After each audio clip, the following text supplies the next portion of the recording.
প্রথমেই বিগত বছরের প্রশ্নগুলো ভালো মতো পড়ে নেবেন। রিভিশন করাটা কিন্তু খুবই ইম্পর্টেন্ট, নাহলে পরীক্ষায় গিয়ে কনফিউশন হবে। এই দুটো সাবজেক্টে কিন্তু আমার বেসিক অনেক ভালো। এখন সম্পূর্ণ মনোযোগ দিয়ে পড়তে পারবেন, ততটুকুই আপনাকে পড়তে হবে, বিকজ আপনি ছাড়া আপনাকে মোটিভেট করার মতো আর কেউ নেই। হাই গাইস, আসসালামু আলাইকুম, welcome back to my YouTube channel. Guys, আমি একটু আগেই ঘুম থেকে উঠেছি অ্যান্ড আমার নাস্তা করা সব কিছু শেষ।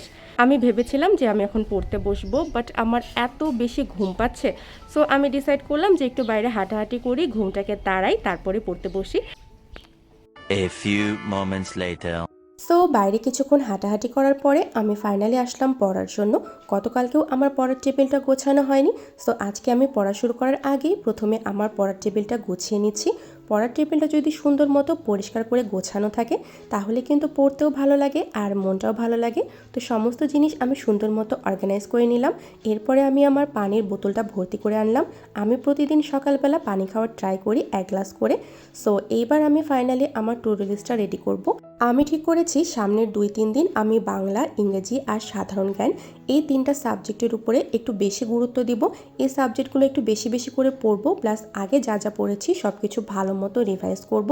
তো আজকে আমি বাংলার জন্য সন্ধি রেখেছি, সন্ধি টপিকটা পড়বো, প্লাস কোয়েশ্চেনগুলো সলভ করব।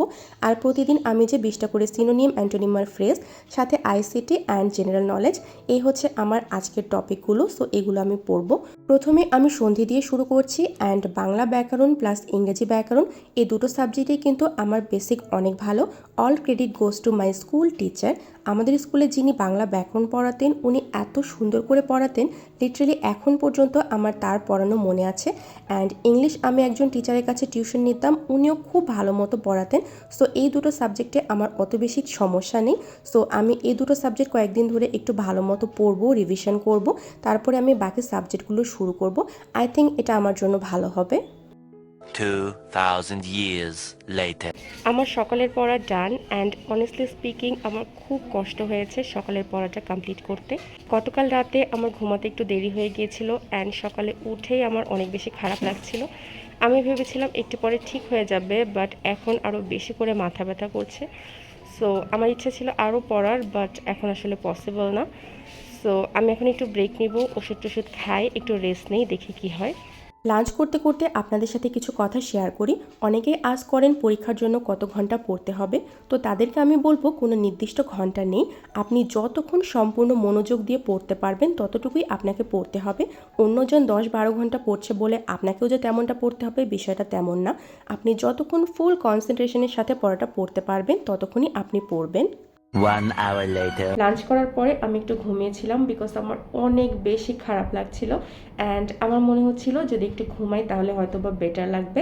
আমি বেশিক্ষণ ঘুমাইনি, আধা ঘন্টার একটু বেশি ঘুমিয়েছি। আমি অ্যালার্ম দিয়ে ঘুমিয়েছিলাম, কারণ দুপুরে যদি আমি ঘুমাই রাতের বেলা আমার আর ঘুম আসতেই যাবে না, এমন একটা অবস্থা হয়ে যাবে। অ্যান্ড এখন ওঠার পরে আমার অনেক বেশি বেটার ফিল হচ্ছে, ফ্রেশ লাগছে। সো এখন আমার অনেক বেশি ভালো মনে হচ্ছে নিজেকে। তো এখন আমি যাই, ফ্রেশ ট্রেশ হই, তারপরে পড়তে বসবো। ফ্রেশ হওয়ার পরে আমি আবার পড়তে বসলাম অ্যান্ড এখন আমি সাধারণ জ্ঞান টপিকটা শুরু করলাম। আজকে কিন্তু আমি নতুন করে কিছু পড়ছি না, আগে যা যা পড়েছি সেটাই রিভিশন করছি। রিভিশন করাটা কিন্তু খুবই ইম্পর্টেন্ট, নাহলে পরীক্ষায় গিয়ে কনফিউশন হবে। 2000 years later. সো গাইজ, সাধারণ জ্ঞান টপিকটা আমি হাফ রিভিশন কমপ্লিট করেছি অ্যান্ড এখন আমি একটু ব্রেক নিলাম।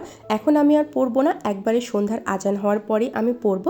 অ্যান্ড এই যে দেখুন আমি আমার ব্রেক টাইমে কী করি, লালুর সাথে কখন কিভাবে সময় চলে যায় টেরই পাওয়া যায় না।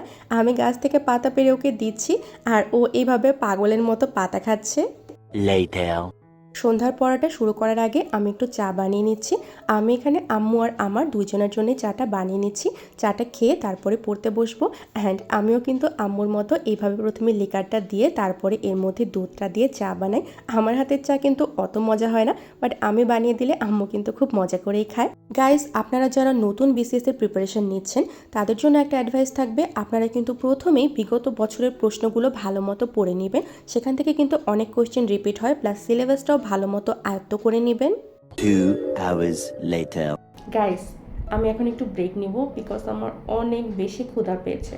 অ্যাকচুয়ালি এটা আমার প্রতিদিনের নাইট রুটিন। রাতের বেলা আমার কোনো না কোনো স্ন্যাক্স প্রতিদিনই বানানোই লাগে, বিকজ রাতের বেলা আমার প্রচুর ক্ষুধা পায়, স্পেশালি যখন আমি পড়াশোনা করি।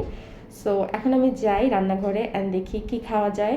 খাবারের সন্ধানে আমি চলে আসলাম রান্নাঘরে অ্যান্ড গেস হোয়াট, ফ্রিজের মধ্যে চিকেনটা ম্যারিনেট করাই আছে। আমার জাস্ট এটাকে ফ্রাই করলেই হয়ে যাবে। সো আমি চিকেনটাকে বাইরে নিয়ে আসলাম অ্যান্ড গেস হোয়াট, আম্মু কিন্তু এখনও জেগেই আছে। আম্মু বলল আম্মুই আমাকে এটা ফ্রাই করে দিবে, আমার আর করতে হবে না। আম্মু আমাকে বলল জাস্ট পড়তে, আম্মু এটা ফ্রাই করে আমাকে দিয়ে আসবে। সো আমিও তো অনেক হ্যাপি হয়ে গেলাম। এখানে হচ্ছে আম্মু দুটো লেগ পিস ম্যারিনেট করে রেখেছিল, আম্মু এটা আমাকে ফ্রাই করে দিল অ্যান্ড আমি এটা নিয়ে পড়ার টেবিলে চলে আসলাম। আমি এটা খেতে খেতে কিছু অনলাইন লেকচার অ্যাটেন্ড করলাম অ্যান্ড ফাইনালি আমি আইসিটি সাবজেক্টটা শুরু করছি। এই সাবজেক্টের আজকে আমি কোন টপিকটা পড়বো সেটা আমি আগের থেকে ঠিক করে রাখিনি, দ্যাটস ওয়াই আমি একটু খুঁজে খুঁজে দেখলাম কোন টপিকটা পড়া যায়।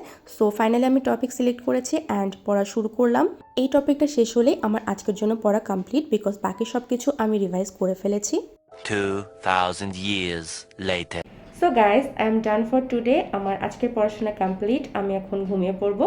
তো আজকের ব্লগটা আমি এখানেই শেষ করছি অ্যান্ড আপনাদেরকে বলবো নিজের উপরে কখনো বিশ্বাস হারাবেন না, নিজেকে সবসময় নিজেই মোটিভেট করবেন, বিকজ আপনি ছাড়া আপনাকে মোটিভেট করার মতো আর কেউ নেই, স্পেশালি যখন আপনি চাকরির জন্য, গভর্নমেন্ট জবের জন্য প্রিপারেশন নিচ্ছেন। তো কখনো হোপ হারাবেন না অ্যান্ড ফুল এনার্জি দিয়ে ট্রাই করুন, ইনশাল্লাহ ভালো কিছু হবে।